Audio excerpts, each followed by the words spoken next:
Buenas tardes, compañeros. En esta ocasión les expondremos el tema abordado por Fukuyama en su libro Orden Político y Decadencia Política. Nos presentamos, somos Carlos Eduardo Palacino Rodríguez y un servidor, Marco Antonio Leiva González. Este tema resulta de especial relevancia para entender el rol que juega el cabildeo en nuestra época actual y la manera en la que estamos enfrentando como sociedad los nuevos retos que ponen a prueba las instituciones democráticas e inclusive no democráticas alrededor del mundo. La que sigue, por favor. Bien, el Estado, para Fukuyama, es definido, toma una definición muy famosa de Max Weber, la cual sostiene que es aquella autoridad central que cuenta con el monopolio del uso legítimo de la fuerza sobre un territorio determinado.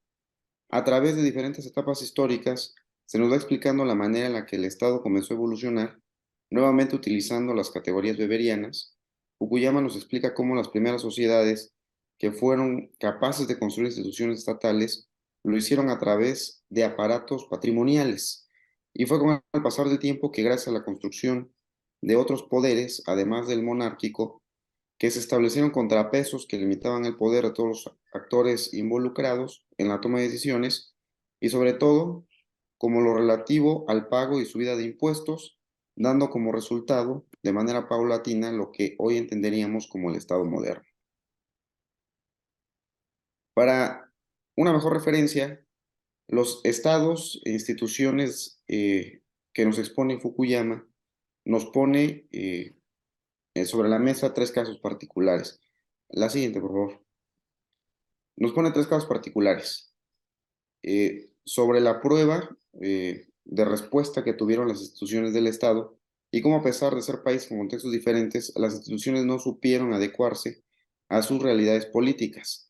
El primero de ellos fue Libia, un país con instituciones que no fueron capaces de trascender el liderazgo carismático de Muammar Gaddafi, y una vez que este quedó fuera del poder, las instituciones del Estado libio colapsaron, dejando al país a merced de liderazgos locales y señores de la guerra.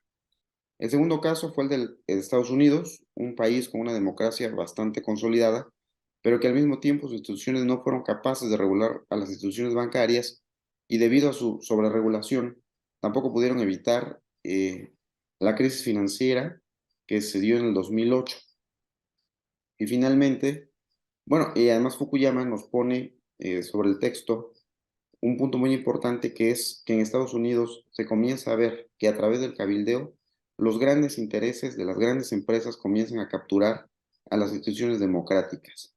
Y finalmente el último caso es el que tiene que ver con Brasil y Turquía, países en vías de desarrollo que debido a la construcción de nuevas clases medias y clases profesionales comenzó a existir un desencanto, lo que generó una demanda de mayor organización democrática y transparencia de las autoridades. Estas instituciones de estos países, aún no consolidadas, no fueron capaces de dar una respuesta adecuada y finalmente terminaron por fracasar. En el primero de los casos, Brasil se terminó con un gobierno interino y con la destitución de la presidenta Dilma Rousseff. Y en el segundo, en Turquía, vemos una espiral un poco más autoritaria y más centralizada del poder de Erdogan. Bien, la rendición de cuentas en democracia. De acuerdo a Fukuyama, este tema está vinculado con los parlamentos y la soberanía y la manera en la cual se construyeron estas dos instituciones. Concentrándose en Occidente, la primera de las instituciones fue el Parlamento, que se consolidó a finales del siglo XVI, gracias al intento por parte de las autoridades monárquicas de concentrar más poder.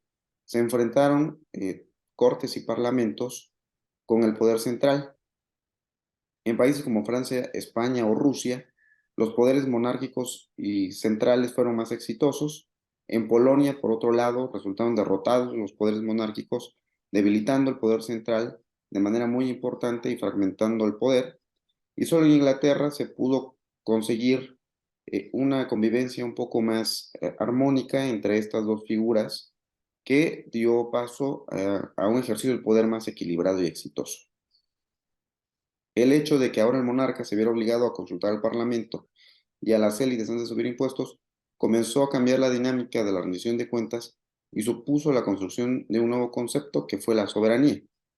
La siguiente, por favor. Y fue en Estados Unidos que se dio un cambio sustancial, a diferencia de Inglaterra, más bien tomando lo que sucedió en Inglaterra, esgrimieron esa frase de no impuestos sin representación, que inició con una revolución independentista y que culminó con el establecimiento de una constitución propia e incorporó un concepto novedoso para la época que fue la soberanía, pero esta vez ya no recayendo ni en el monarca ni tampoco en las élites o la burguesía, sino en el pueblo. El pueblo resultó ser el soberano y la base del sistema político democrático en los Estados Unidos, que además sentaron las bases para las nuevas formas de gobierno en Occidente, siendo la rendición de cuentas una de las características fundamentales de los sistemas democráticos y una importante herramienta de limitación del poder. La siguiente sección, por favor. Gracias, Marco. Bueno, en relación al Estado de Derecho, el concepto de Estado de Derecho tuvo que ver mucho la religión. Una de las instituciones que mayor peso tuvo fue la religión, ya que fue durante mucho tiempo la que estuvo facultada para interpretar los mandamientos sagrados y con ello construir valores morales y reglas que eran sancionadas sobre la sociedad, ¿no? En el caso de Occidente, fue la Iglesia Católica Romana eh, la que asumió el papel de sancionadora, gracias a que se consolidó como un poder autónomo, centralizado y con jerarquías propias, fue capaz de construir el Estado de Derecho mucho antes que la aparición del Estado. Justamente por esto, cuando las monarquías quisieron, digamos, retomar su poder absoluto, pues fue un impedimento, ¿no?